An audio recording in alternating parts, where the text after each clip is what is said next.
All right, I hear you on the playground. In 3, 2, 1, press. It was July 20th, 1969, and Neil Armstrong just landed on the moon. There was 2 people involved. Their names were Edwin and Otwin. Hi, my name is Apollo 11. My name is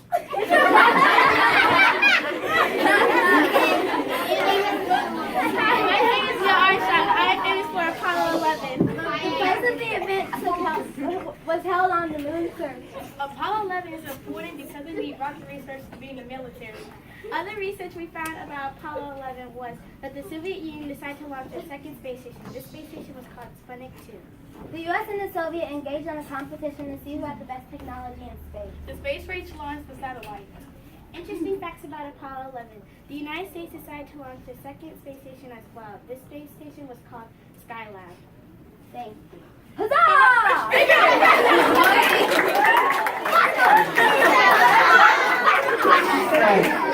All right, set guys. Okay.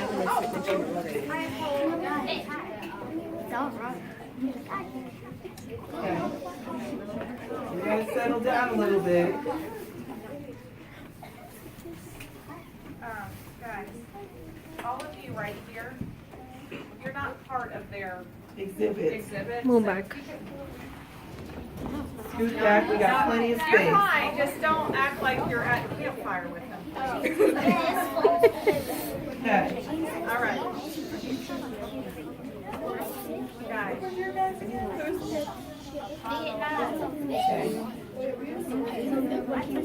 All right, our next exhibit is about Vietnam.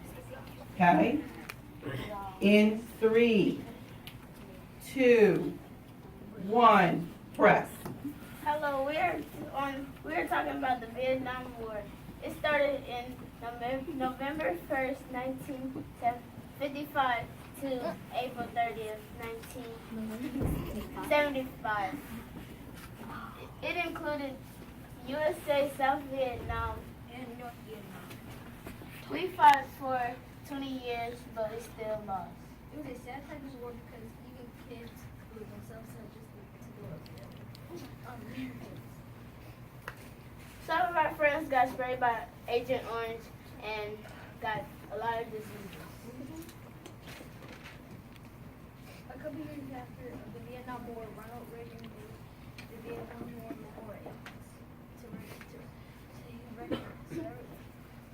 everyone could recognize all the soldiers that fought in Vietnam.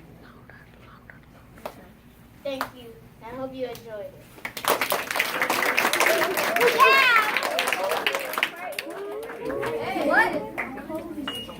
Okay, now I'm going to ask that you turn your bodies.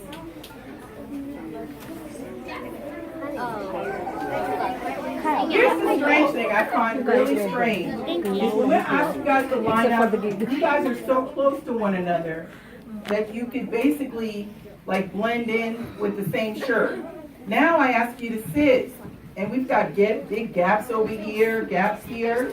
Squeeze in a little bit so that you can see. they're going next. Nobody back there.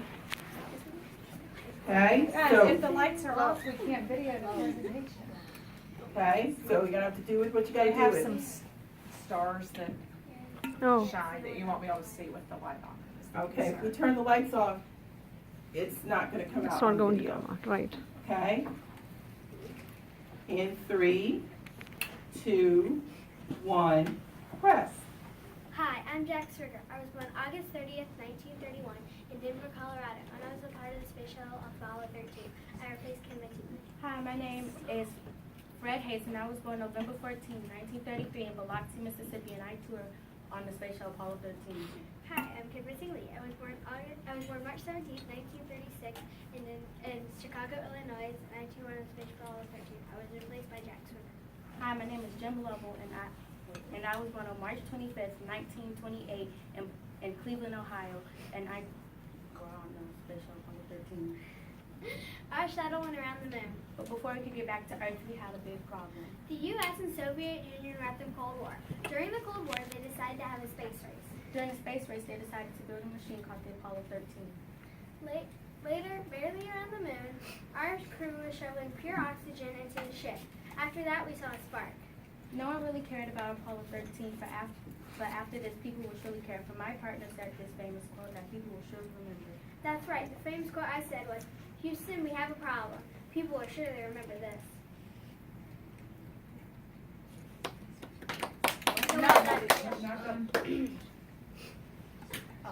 The top of the shuttle completely exploded. NASA sent other astronauts to come and find us. They searched far and wide and found us all. They found us floating around Earth. Until next time, bye.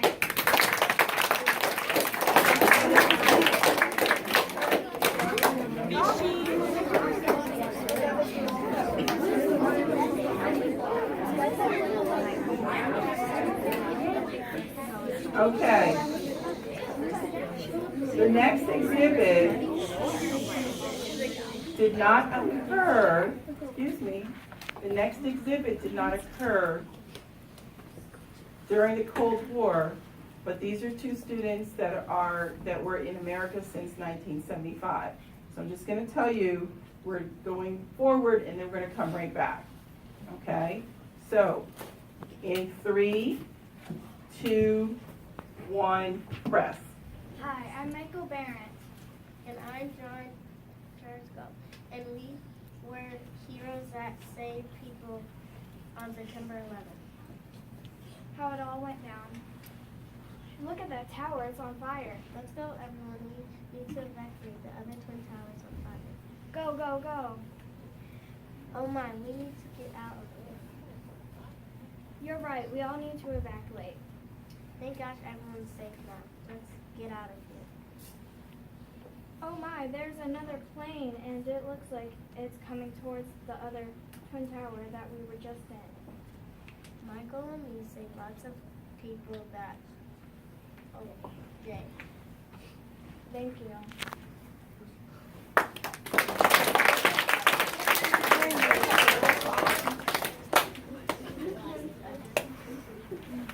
Okay, Antoine, I need you to move away from their exhibit. Okay, and now we're going to go back to the Cold War and we're going to talk about somebody who basically his name alone will tell you about who he is. We're going to be talking about John Glenn.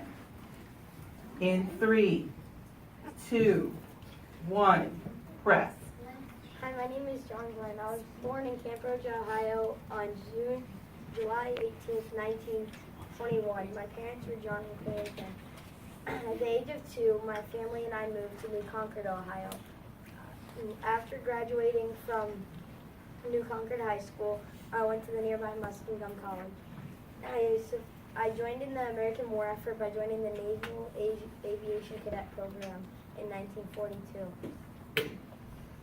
After a year, I completed my studies and was deployed as a Marine fighter pilot on 63 missions in the Pacific Front of World War II. After that, I continued in the U.S. Marine Corps on 27 missions in the Korean War. In 1957, I daringly set a new speed record from traveling from Los Angeles to New York. I flew from coast to coast in 3 hours and 23 minutes. Hi, my name is John Glenn. When I was a NASA astronaut, I orbited the Earth. My spaceship was named Friendship 7. I was in space for 5 whole hours. It was kind of a long time. Also, I was born in Ohio, July 18, 1921. I was 90 years old, and I was 77 on the second flight in space. Hi, I'm John Glenn. After I was an astronaut and orbited the Earth, I ran to be a senator in 1964. But sadly, I had a concussion. I had to leave my political career on hold. So I became vice president and president of Royal Crown Cola. That will bring me back into my political career. In 1970, I ran to be a senator again, but sadly lost. 4 years later, I ran for the 3rd time, and I won in 1940. Not in 1940.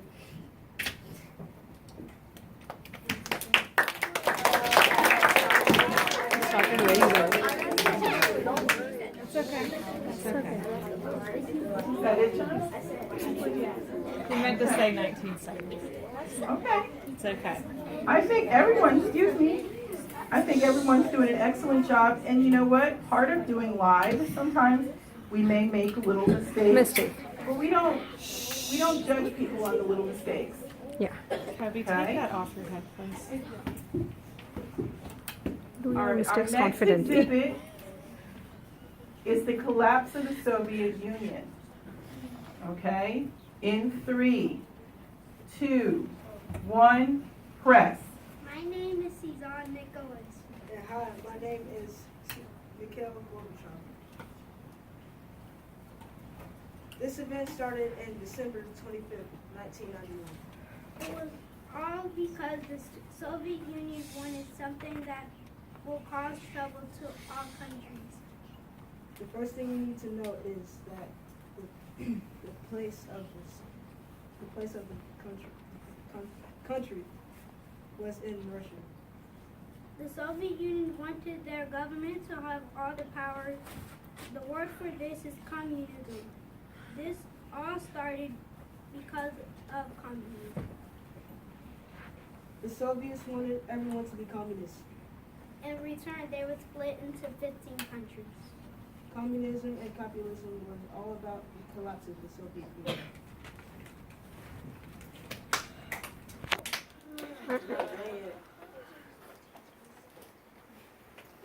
Most Russians were poor. Why were they angry, you ask? Because communism means when everyone gets the same amount of pay, and most of them couldn't buy things that they needed. Russians hoped communism would spread, and every country would be the same. But luckily today they are split, so all countries are safe. If they are never wanted so much, they probably would still be a team altogether. Also, they joined forces with Cuba to try to destroy the U.S., but then they surrendered and were in some trouble.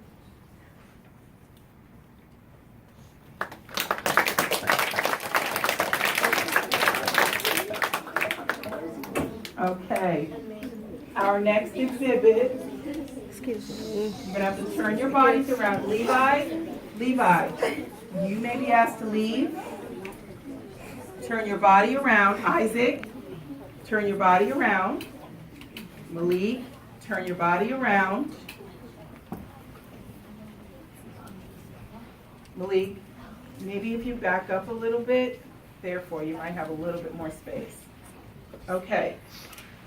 We're going to be talking about the Berlin Wall. Okay? In 3, 2, 1, press. Hi, we're in Germany. Let's go play. Okay. I am the Soviet Union. No! In the year of 1961, the Soviet Union put up the Berlin Wall. This wall divided Germany into East and West Germany. Let's take a look at East Germany.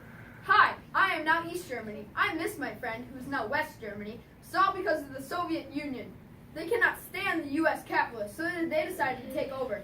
They invaded me. They invaded me and conquered me, and then they separated me from my friend. I miss my friend. Hi, I am now West Germany. I suffer with my people after the Soviets' horrible ways. They stole my people's food, electricity, and now they stole all their happiness. I wish that we could be with my friend East Germany again. Hi, we heard you were in some trouble. You might need this. Thank you. Now my people won't get sick or starve to death. This was known as the Berlin Airlift. The Berlin Airlift was when U.S., Britain, and France gave food and supplies to West Germany to help them thrive. Because of this, Ronald Reagan gave a speech. This speech promoted the Soviets to tear down the wall, and finally they did.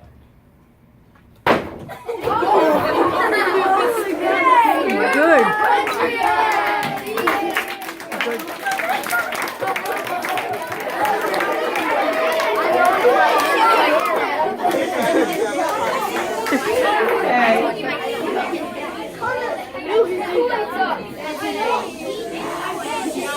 sir. Spencer, I need you back over here. Ethan, crisscross applesauce. sweetheart. Sorry. Crisscross applesauce. Matthew, you can scoot back some. Manny, this is the last exhibit.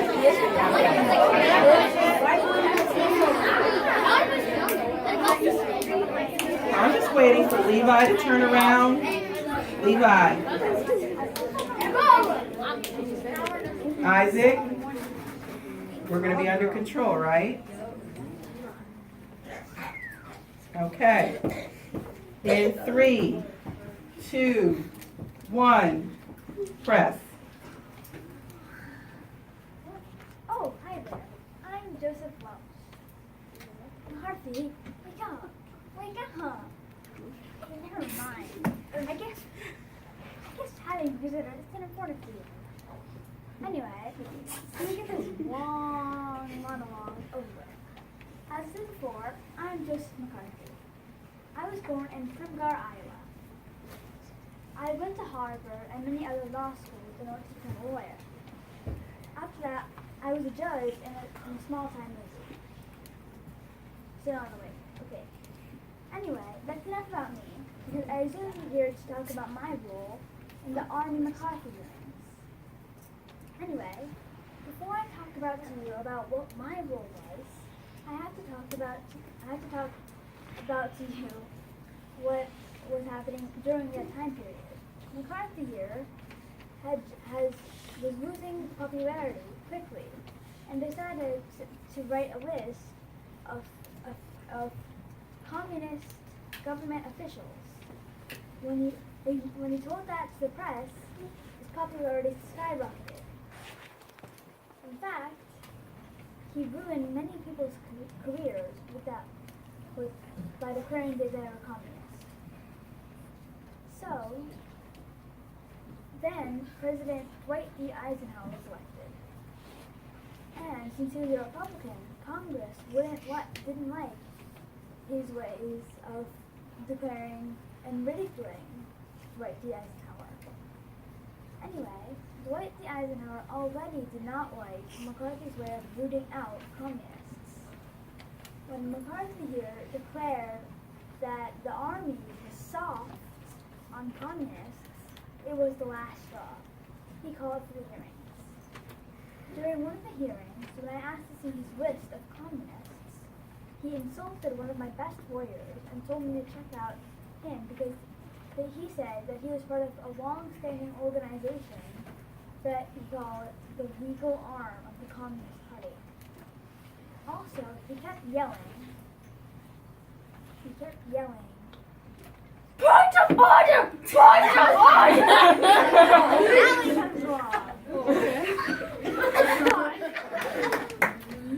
Okay, you probably know me as Joseph McCarthy, the Senator of Wisconsin from 1947 to 1957.